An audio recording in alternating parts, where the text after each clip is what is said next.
Kamusta mga mahal kong manonood at paborito kong mga subscriber? Nabalitaan ko na may isang duguang inabandonang sasakyan ng pulis. At ngayon, ako at ang aking robot ay maghahanap sa nakakatakot na inabandonang gubat na ito. Susubukan naming hanapin ang totoong inabandonang sasakyan ng pulis. Robert, ano? Oo, naiintindihan ko na delikado ito. Pero sa totoo lang, hindi ako 100% naniniwala. Kasi parang fake news lang ito. Maaring hindi totoo. Ay, hindi. Oh, pero tingnan nyo ano yon mga pare. Mukhang ito na ang una nating nakita. Lumapit kayo mga pare. Tingnan nyo, ito ang una nating pahiwatig. Kunin mo, Robert. Tingnan natin ng mas malapitan kung ano yon, okay? Nako, ang robot ko talaga, ang tanga-tanga. Hindi ito gumagana ng maayos. Oo, kunin mo. Para itong normal lang, pero hindi pangkaraniwan. Ang pulis nagsusuot ng armor na ganito, di ba? Hindi yan delikado. Ibig sabihin, tama ang daan natin. Baka ngayon, makakita tayo ng totoong abandonadong police car sa loob ng nakakatakot na gubat. Walang dapat ikatakot. Pwede mo lang isuot ang armor at ligtas ka na. Subukan natin to. Ayos, di ba? Hindi, ikaw ang robot na pulis, di ba? Astig. Poprotektahan mo ako laban sa mga gangster at iba pa. Paano matatakot ang robot? Talagang natatakot siya sa isang bagay. Takot ka talagang pumasok sa nakakatakot na gubat? Tingnan nyo, may niyebe mga pare doon at may nakahigang itim na bagay doon. Grabe, totoong baril to. Ano to? Ano? Gusto mo nang umalis? Hindi. Kailangan nating hanapin ang abandonadong sasakyan ng pulis. Ang astig nito. Sa palagay mo, crime scene kaya yon? May krimen bang nangyari dito? Sa totoo lang, napakadelikado at nakakatakot pumasok sa gubat at makakita ng baril. Buti na lang, may guwantes ako kaya madali kong nakuha yon at walang fingerprint na naiwan. Diyos ko, pareho ba tayo ng iniisip? May suot kang bulletproof na armor at may bala ako dito. Kaya subukan natin ito. Wag na wag ninyong susubukan gawin ang ganito. Tutal, may bulletproof robot ako, kaya gagawin ko ang eksperimento. Handa ka na ba? 3, 2, 1. Robert! Oy! Anong balita? Hindi ba yan yung bulletproof na gamit? Oo, maganda yan para sa pulis. Paano kung mapapatay yung robot? Ay, ang galing! Nagustuhan mo ba? Tara na, makinig ka na. Parang totoong pulis ka at nandito pa rin tayo naghahanap ng iniwang police car, di ba? Bakit? Gusto mo pa rin umalis? Hindi Robert. Nandito tayo para imbestigahan. Baka ito na ang totoong krimen. Bakit naiwan doon ang baril ng pulis at ang armor? Baka nandyan din malapit ang sasakyan ng pulis. At baka totoo nga yung mga balita na nakita natin online, di ba? Dapat magpatuloy tayo. Nakakita tayo ng baril. May armor pa. Baka may makita pa tayong iba. Oh, tingnan mo. Oh, dagdag na clue yan sa investigasyon natin. Pwede mo bang hawakan ang baril para sa akin? Ayos, galing mo. Huwag mo itutok sa akin yung camera. Anong problema mo? Grabe, Robert. Ano ba yan? Ilagay mo na! Ibaba mo yung baril! Ilagay mo ang, ay grabe, ang tangga mo talaga, Robert. Huwag kang nagtutok ng baril sa tao. Kaya pwede mo bang ilagay na lang yung baril dun sa espesyal na lalagyan na yon, ha? Huwag mong hawakan yan. Ito ay posas, pero hindi ito yung ordinaryong posas. Ginagamit ito ng mga pulis para gapusin ang mga kriminal at yung mga pinaghihinalaan na nagtutok ng baril sa tao. Ikaw ay inaaresto na ngayon. Ngayon, mayroon ka na ng armor, mayroon ka na ng baril, at mayroon ka na ng posas. Mukha kang totoong pulis? Wow, pulis na goma yan. Ayos. Napanaginipan mo na bang maging pulis na goma? Oh, hindi ka ganoon. Hangal ka lang na boss. Tara, maghanap pa tayo. Sundan mo ako, parang may puti akong nakita. Uy, tara na mga pare, mukhang kotse yon. Tingnan nyo lang. Nakita na natin, grabe, totoong abandonadong kotse ng pulis yan. Sabi ko sa'yo, totoo to.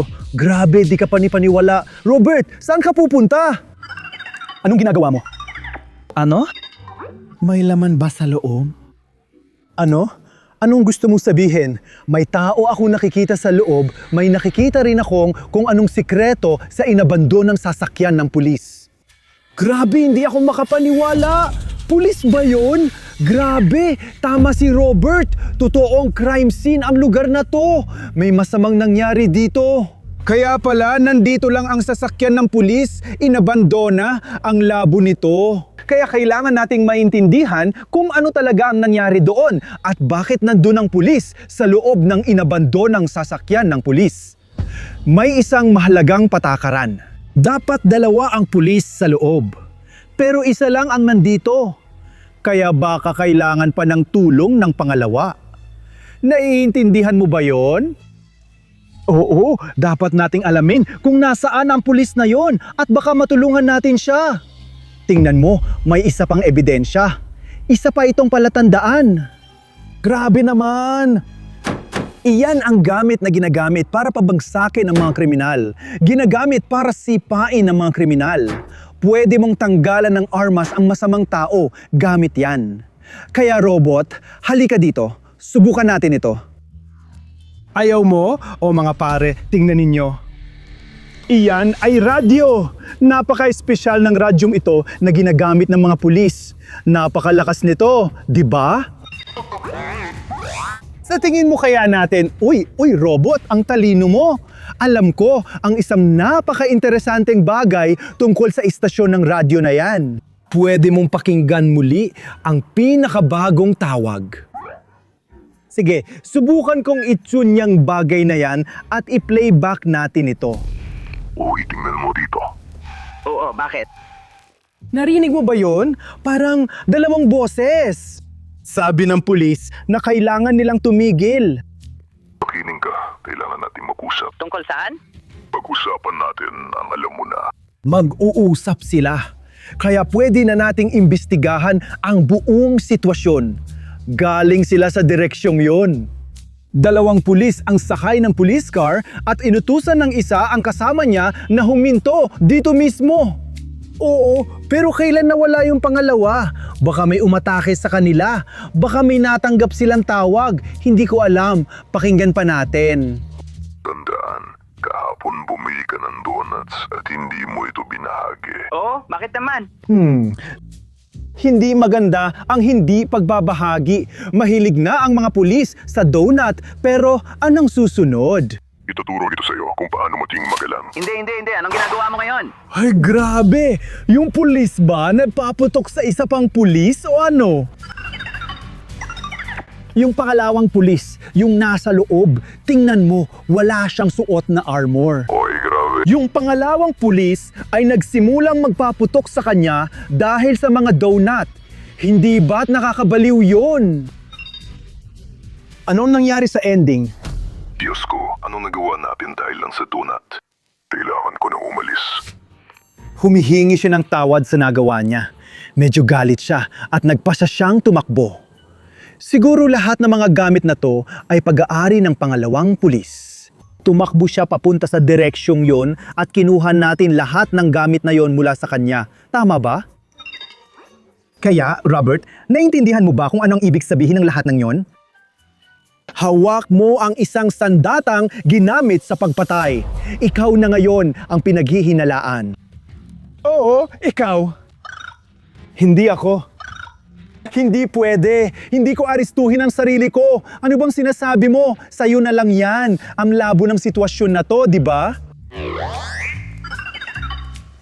Sa tingin mo kailangan na nating umalis? Nakuha mo na lahat ng gamit ng pulis. Ang tanging paraan para mabuhay tayo ay sirain ang lahat ng mga palatandaan o itago ang mga iyon. Ang ibig kong sabihin ay itago lahat ng ebidensya. Maganda ba yon?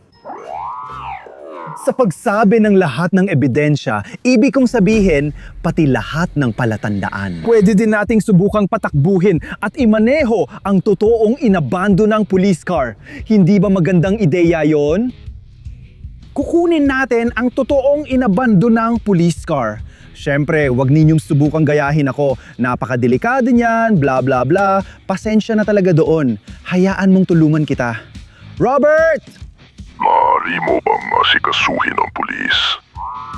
Grabe, naka-underwear lang siya. Pakiusap, ilabas mo siya kahit saan at asikasuhin mo siya. Uy mga pare, tingnan nyo, may shotgun dito.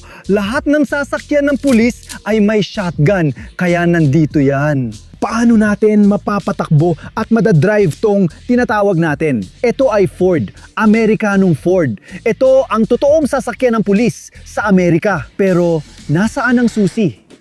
Uy, Robert! Natapos mo na ba ang Fernal session? Ah, pinili mong gawing alaala ito. Magaling! Tunay ka ng pulis ngayon! Sige, tingnan natin ang makina kung ayos pa. Nakuha na rin ang baterya, magandang balita yan. Carburetor pa kasi ang makina, medyo luma na. Matagal na pala itong nakatigil dito. Sige, tingnan ko muna ang langis. Oo, medyo. May langis pa tayo. Hindi naman sobra, sakto lang sa kailangan. Kumusta ang gasolina? Oo, umaagos. Umaagos ang gasolina. Ayos, may langis na tayo, may gasolina na rin. Ang kailangan na lang natin hanapin ay ang susi. Saan mo kaya tingin pwedeng nakalagay ang mga susi? Magandang ideya yan. Baka nasa uniforme. O baka sa armor na ito. O tingnan mo, may makulay dito. Wow, Robert! Ang galing ng ideya mo! Matalino ka talagang bot. Hindi ka na bobo na bot na yon. Subukan ko ng patakbuhin at imaneho ang iniwang sasakyan ng pulis na yon. Oh, gagawin ko ito. Wow! Hindi magandang tunog iyon. Sige, subukan kong magmaneho. Umaandar na tayo. Umaandar na tayo. Ang galing! Ang galing, ang galing, ang galing, ang galing. Grabe, sobrang gusto ko ito. Ayun! Wow! Ang galing! Astig yan! Ikaw, Robert! Humiga ka! Humiga ka! Inaaresto na kita ngayon! Inaaresto kita! Lumuhod ka!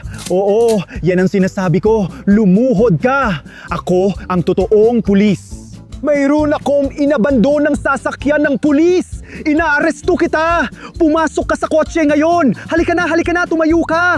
Ngayon, inaaresto na kita! Sandali lang. Naipit! Ang sama sa loob, yumuko ka, pumasok ka sa sasakyan. Oo, pupunta na tayo sa presinto ngayon. Nakuha mo ba yon? Oo, pero may misteryo pa rin tayong hindi nalulutas. Nasaan ang pangalawang pulis? At mga pare, baka pwede nating ituloy ang seryeng yon. Halika na, dahil may ipapakita ako sa'yo. Itong mga kakaibang butas ng bala, sila ang misteryo. Kailangan nating malaman kung ano ang laman ng lagayan na yon. Ibig kong sabihin, yung lagayan ng bagahe. Kung gusto mong malaman ang laman ng inabando ng police car, mag-subscribe lang. Uy, anong ginagawa mo sa shotgun? Uy, anong ginagawa mo dyan sa shotgun? Robert, ibaba mo yan! Hindi pwede! Ano ba yan? Ano ba yan? Grabe! Sabi ko sa'yo, huwag mong itutok sa tao. Ibaba mo ang baril. Ibaba mo ang baril. Masama yan. Masama talaga yan. Babarilin mo ako. Babarilin kita. Anong susunod? Kalma lang tayo, ayos ba? Sige. Salamat, robots, sa kabaitan. Kailangan nating kolektahin lahat ng gamit na to, ilagay sa kotse at umalis agad dito sa lugar na to. Ayos ba? Kunin na natin lahat ng gamit at umalis dito. Sinabi ko rin sa subscribers ko na may misteryong hindi pa rin nalulutas. Ibig kong sabihin tungkol sa laman ng baggage area. Posibleng may mga interesting pang bagay doon. Kung mag-subscribe at magkomento sila, ipapakita natin kung ano ang nasa loob, tama? Ipakikita pa namin sa inyo ang mas marami pang ganitong content. Tumayo ka na at aalis na tayo dito.